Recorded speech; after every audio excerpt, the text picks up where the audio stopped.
The sound wasn't just metal crunching, it was the sound of a very expensive illusion hitting a very hard reality. It was the sound of a logging truck rolling right over a pristine white electric car, a car that had come to symbolize pure, unadulterated neighborhood arrogance. My name is Jedediah Jed Miller, and for 12 years, I ran a small but honest lumber operation out of my 15 acres tucked just outside the gates of the Juniper Creek Estates HOA, a place where people trade common sense for community rules, and trust me, they never get a good deal. My land, my house, my life, it's all at the end of a long, dusty gravel road, a road I bought, maintain, and pay taxes on, a road that has a big, heavy, iron gate at the entrance. I have signs, big reflective ones, private road, no parking, violators will be towed. Nobody ever challenged it, not the old-timers, not the neighbors who bought my firewood, until Serafina Vance moved in.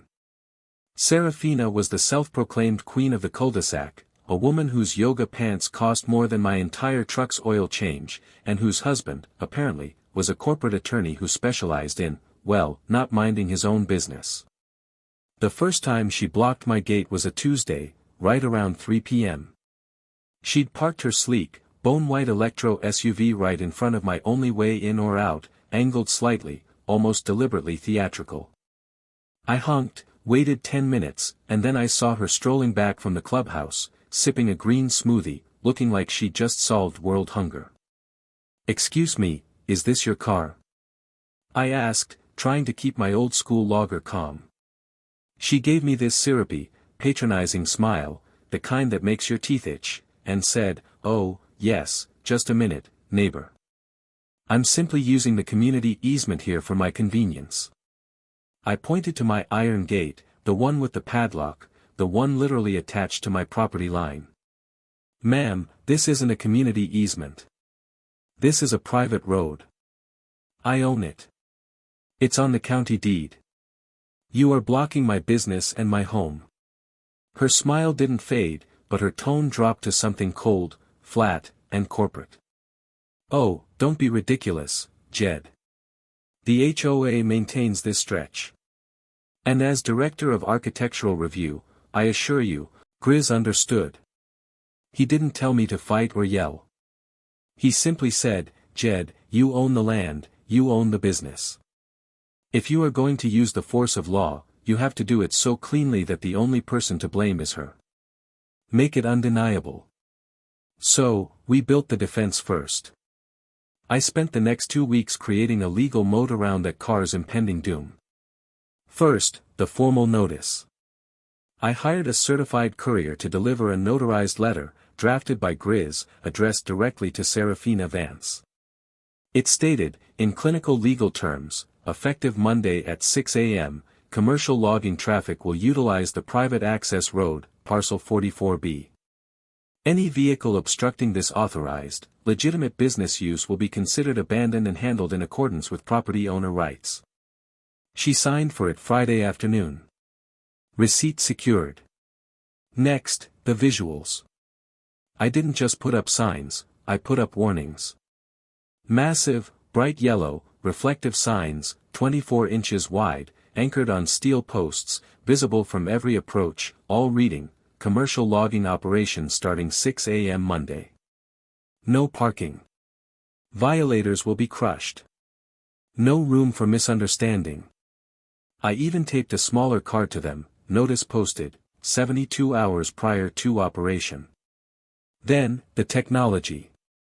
I installed 3 new high-def dash cams on my largest truck, and retrofitted my gate cameras to record in flawless 4K, all timestamped, all uploading directly to a secure cloud drive.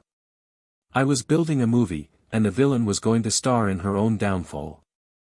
I called the non-emergency line at the county sheriff's office, notified the deputy who'd taken my initial reports, and gave him the rundown, dates, times, manifest number for the timber, and a copy of the certified letter. I asked for observation, not intervention. He just texted back, thumbs up. That's all I needed. Documented presence. Sunday night, I couldn't sleep, but it wasn't from nerves, it was the quiet, cold clarity of absolute resolve. At 5:30 a.m. Monday, the air was still dark and smelled like pine and diesel. I drove down to the gate. There it was. Her bone-white Electro, sitting right where it always did, angled for maximum inconvenience, mocking the iron gate, mocking my signs. The last act of defiance. I called her cell at 5:45 a.m. Voicemail. I kept the message short and flat. Serafina, this is Jed. 6 a.m. starts now. This is your final chance to move your vehicle to avoid total destruction. Do not ignore this. Message timestamped, 5:45 a.m. At 6:05 a.m., my Kenworth, loaded with 40 tons of Douglas fir, rolled up. The engine hummed, a deep, honest rumble that sounded like work. I was in the cab, helmet on, hands steady on the wheel. This wasn't anger, it was pure, cold, legal execution. I hit the air horn twice, polite, sharp, professional. No one came. I eased the truck forward, inch by inch. The cameras were recording everything, the signs, the truck, the distance, the stillness of her car. At 6:08 a.m., the steel bumper of my truck, designed to push logs and break brush, made a subtle, almost tender kiss with the rear bumper of the Electro. Silence. She didn't move it. I shifted down, applied the gentlest pressure, and the world narrowed. The only sound was the groan of the Kenworth suspension and then, the sound of the inevitable.